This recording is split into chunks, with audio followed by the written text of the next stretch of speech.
Good day, everyone, and welcome to the show. I'm glad to have you guys here. And, well, we're going to talk about the virus in China. And today is January 23rd, 2020. It's a Thursday. And welcome to the show, guys. Now, listen, some big things that I have been talking about this virus and on my show here, and I'm talking about the spread of it. The spread of it is exponential. We're looking at a doubling, according to my math on the calculator, going back like a little bit more than a month ago when it started to where it is now, the virus is now. It looks like it's replicating or doubling about every 4 days, exponentially. Chinese government's trying to slow down this doubling, but one thing I notice about the virus is differs from SARS is I don't think it's as deadly on the fact that it and you guys might be saying, "Hey, that's a great thing. It's not as deadly." No, that's worse. That's one of the reasons why they were able to stop SARS was because SARS was so deadly, but I don't think SARS was airborne. Whether this is airborne or not, I'm not sure. Not absolutely sure if it's airborne, but I suspect that it very possibly could be. But at any rate, what we do know is that it's going from human to human. We know that for a fact. That's already been stated. We also know that contact with bodily fluids is a big no-no with this virus. In other words, if somebody goes along, they're sneezing, they got it on their hands and stuff, and they touch a door handle, and you touch that door handle, and then you touch your eyes or touch around your face, you could be in very serious implications for that. In other words, you could come down with the virus. We know that. We're going to get in there and we're going to take a look right now. Let's open up the charts right here and take a look at what's going on today with this virus. News and world reports, top coverage of the virus, Chinese coronavirus outbreak, all the latest updates. This time I'm scared, says a virologist. Somebody who studies viruses. He says, this time I'm scared. In other words, what could he be referring to? He's probably being referring to the last SARS epidemic. And evidently he wasn't scared during the last SARS epidemic, but this time he says, this time I'm scared. Virologist warns Wuhan virus is far worse as China locks down a second city. China's quarantine coronavirus of the origin city. They're locking down 20 million people. Now, people say, well, they couldn't do that in the cities over here in the West. You'd be surprised what they can do. If this virus starts to spread over here. Now, this virus doesn't seem to be such a killer, but it incapacitates. I mean, people that come down with it, if it moves into pneumonia, I mean, at this point, what can they do at the hospitals? Well, they can take fluid off of your lungs and so on, and they can treat the symptoms, but there's no real cure for this thing. They don't have any sort of a needle that they can give you and make it go away because it's a virus.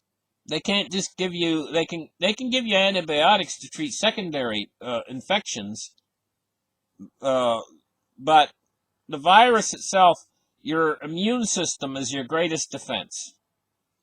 So,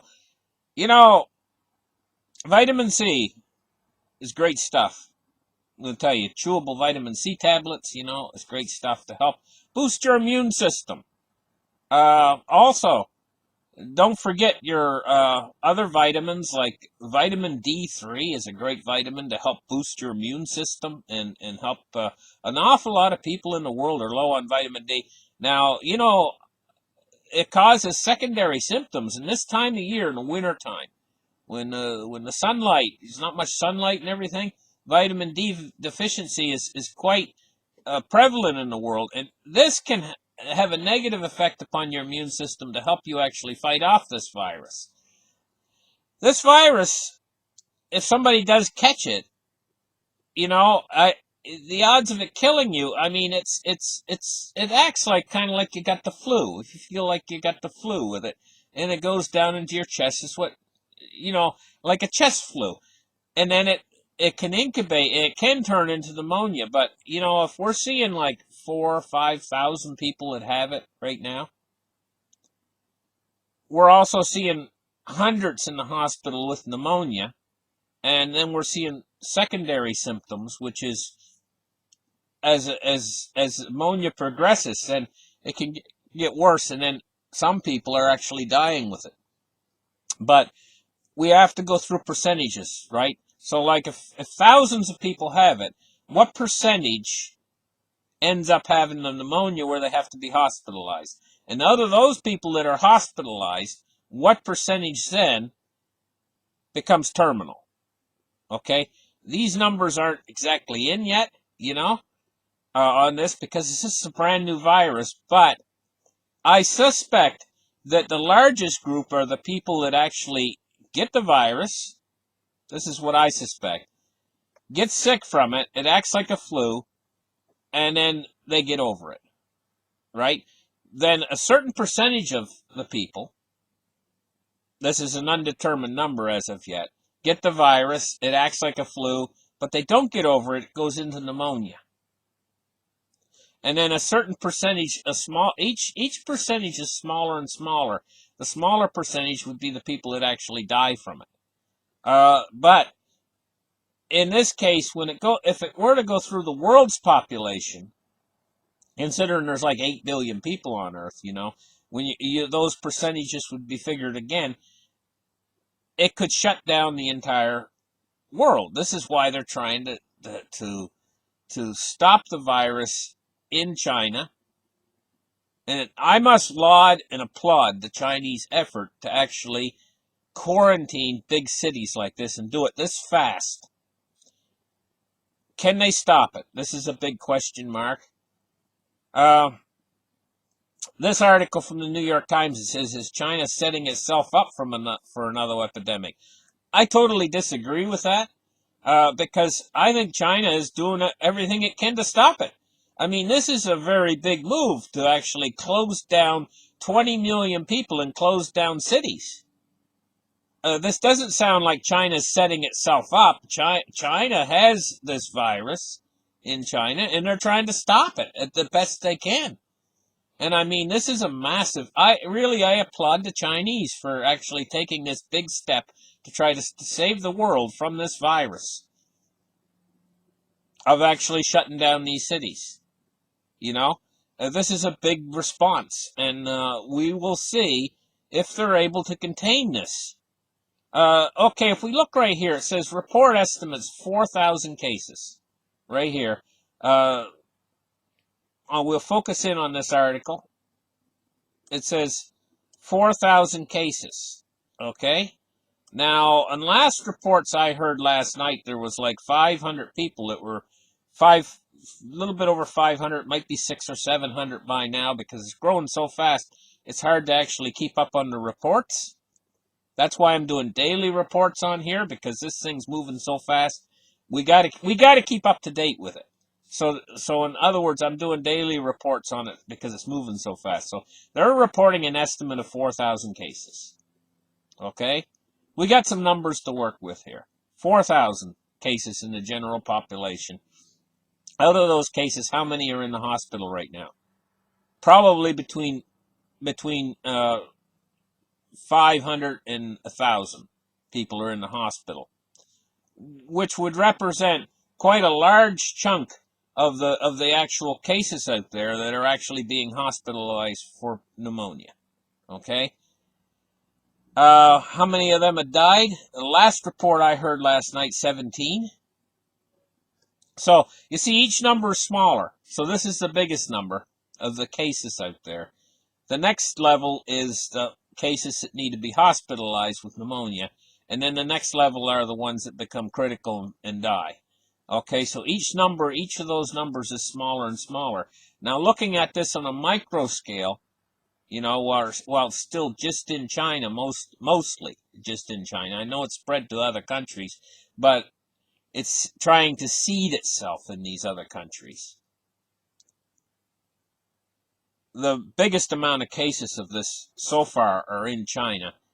If we look at that and we expand that number out, like the 4,000 cases, if we expand it out to a bigger scale in the world, what would it do? Well, it could effectively shut down the medical system practically. I mean, it would overwhelm the ability of hospitals to take care of the sick and ailing. They would possibly have to set up temporary hospitals, like uh, hospitals where maybe they might have to take a gymnasium and turn it into a hospital, put a bunch of beds in there. I mean, there'd just be such an overflow for the world's uh, healthcare system if this thing expands out from China into other countries.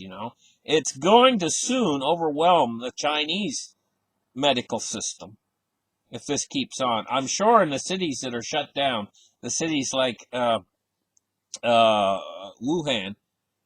that it's going to be very soon overflooding their medical system and their medical care system.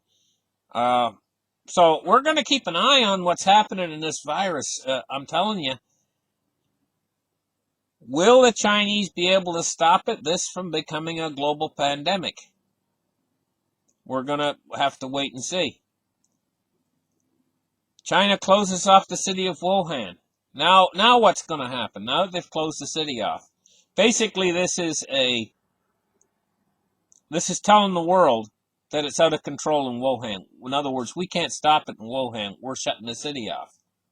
We're trying to stop it there by shutting the city off. In other words, not letting anybody in or out of the city. Basically, they're saying, well, we've lost Wuhan. There's 11 million people there. So in other words, the virus must be spreading. For them to do this, they must realize that the virus is spreading amongst the general population of the city. So we can expand those numbers out. If 11 million people catch it, right now 4,000 have it. We see about 500 hospitalized, more or less, maybe 500, 600. I don't know exactly what the number of hospitalized yet in Wuhan is, but we say 500. And then we see 17 deaths. The death rate might be up right now. I mean, it's hard for me to keep up with this. Okay? But those numbers would be reflected then in the larger population as this thing progresses through the city of Wuhan to 11 million people, then we could progress those numbers upwards. Or if most of the general population catches it in that city, what would the numbers of hospitalized be then? 11 million then instead of 4,000. And now we got 500. Those numbers would grow up, and soon they would overwhelm the healthcare system in that city. Completely overwhelm it. So what that means basically is, in the end, is people wouldn't be able to go to the hospital when they get this and get sick with it. They would just basically have to stay home, even if they have pneumonia, because what good would it do to try to go to the hospital if there's a line trying to get into the hospital 5 miles long, standing out in the cold winter? It's just doesn't make sense. The people would just basically give up. They'd have to just go home and take care of it themselves in the best way that they could. At least that's the way I see it. And they're not allowed in or out of the city. This could create, see, it's expanding effects from this. So what effect is this going to have on the economy of China? And thereby, what effect is that going to have on the economy of the world? See, these things, we got to take these things into consideration. Listen, thank you guys for listening to this market report. Remember, keep your hands washed. Try not to, if you're out in public and you're touching a lot of things, if you got your hands on countertops and stuff, try to keep your hands washed and try not to touch around your eyes or your nose, or your face, And as soon as you get to a place where you can wash your hands. Keep your hands washed. Thank you guys for listening. Like and subscribe. And we'll catch you guys in the very next video. Bye-bye.